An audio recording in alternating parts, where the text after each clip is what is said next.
Rain hammered the airport sidewalk as Douglas Reed stood outside the terminal, watching planes take off into the gray December sky.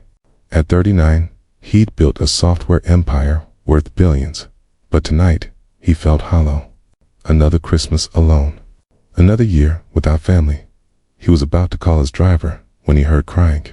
A small voice, desperate and scared. Douglas turned. A little boy, maybe 3 years old, stood in the rain, clutching a soggy teddy bear. His brown curls were plastered to his face, his tan jacket soaked through. He was pointing at something and crying. "Hey, are you okay?" Douglas knelt down, rain soaking through his expensive suit. The boy looked at him with tear-filled eyes. "My mommy fell down. She won't wake up. My daddy is in heaven, and I don't know what to do. Can you help us get home?" Douglas's heart stopped. "Where's your mommy?" The boy pointed toward the parking structure. Douglas scooped him up and ran, the child's cold body shaking against his chest. A security officer in a blue uniform was already running toward them. "There's a woman collapsed in Section C," the officer called. "Ambulance is on the way." They found her lying beside a car, unconscious, blonde hair spread across the wet pavement. She wore a pilot's uniform. Her breathing was shallow. "Mommy," the boy sobbed, reaching for her. The ambulance arrived within minutes. As paramedics worked, Douglas held the crying child, who clung to him like a lifeline. "What's your name?" Douglas asked gently. "Jacob.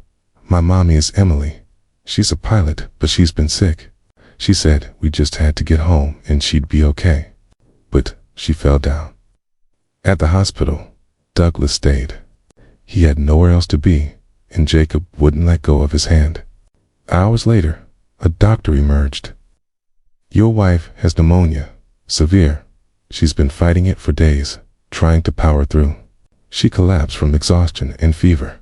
We're treating her now." "She's not my wife," Douglas said. "I just found them." The doctor's eyebrows rose. "Well, someone needs to stay with the child. Family services will need to be called if there's no one."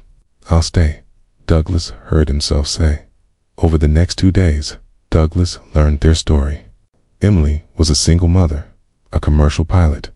Jacob's father had died in a helicopter accident a year ago. Emily had been working extra flights to make ends meet, had gotten sick, but couldn't afford to miss work. She'd been flying home when her fever spiked, when Emily finally woke. She panicked seeing Douglas with Jacob until her son explained. "He helped us, Mommy. When you fell down, he carried me and stayed with me so I wouldn't be scared." Emily's eyes filled with tears. "Thank you. I don't know how to repay you." "You don't need to," Douglas said, "but you do need to rest, and someone needs to watch Jacob." "I don't have anyone. My parents are gone. My husband's family blamed me for his death. It's just us." Douglas made a decision that surprised even himself. "Then let me help. I have resources. Let me make sure you get the care you need without worrying about Jacob or bills or anything else." Emily tried to protest, but Douglas was firm. He arranged for home care, paid her medical bills, made sure she could take time off to recover properly. He hired a temporary nanny, but found himself visiting every day. Drawn by Jacob's laughter and Emily's quiet strength, Jacob started calling him Mr. Douglas and saving drawings for his visits. Emily, once she recovered enough to really talk, surprised him with her intelligence and humor.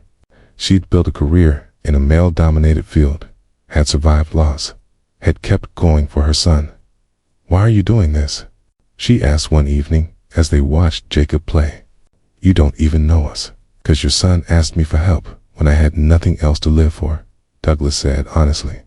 That night at the airport, I was thinking about how empty my life was. Then Jacob appeared in the rain, asking if I could help get them home, and I realized I could. For the first time in years, I could actually help someone who needed it. Emily reached over and took his hand. "You did more than help. You gave me hope that good people still exist." 6 months later, Emily was fully recovered and back to flying.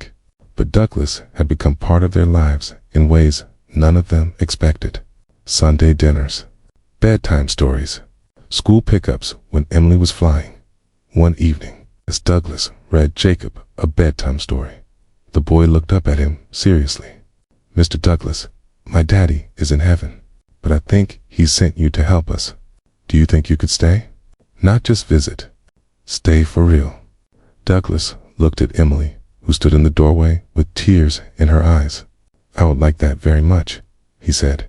They were married a year after that rainy night at the airport. At their wedding, Jacob told everyone how he'd asked a stranger in the rain to help them get home, and that stranger had become his new daddy. "Sometimes," Douglas said in his toast, "we find family in the most unexpected places. I was lost until a little boy in the rain reminded me what really matters. Emily and Jacob gave me something I thought I'd never have a home." Because sometimes the loneliest moments lead us to exactly where we belong. Sometimes helping someone else saves us too. And sometimes getting someone home means finding your own home in the process. If this story touched you, please like, share, and subscribe. Comment about a time when helping someone changed your own life. Your story might inspire someone to reach out when they see someone in need.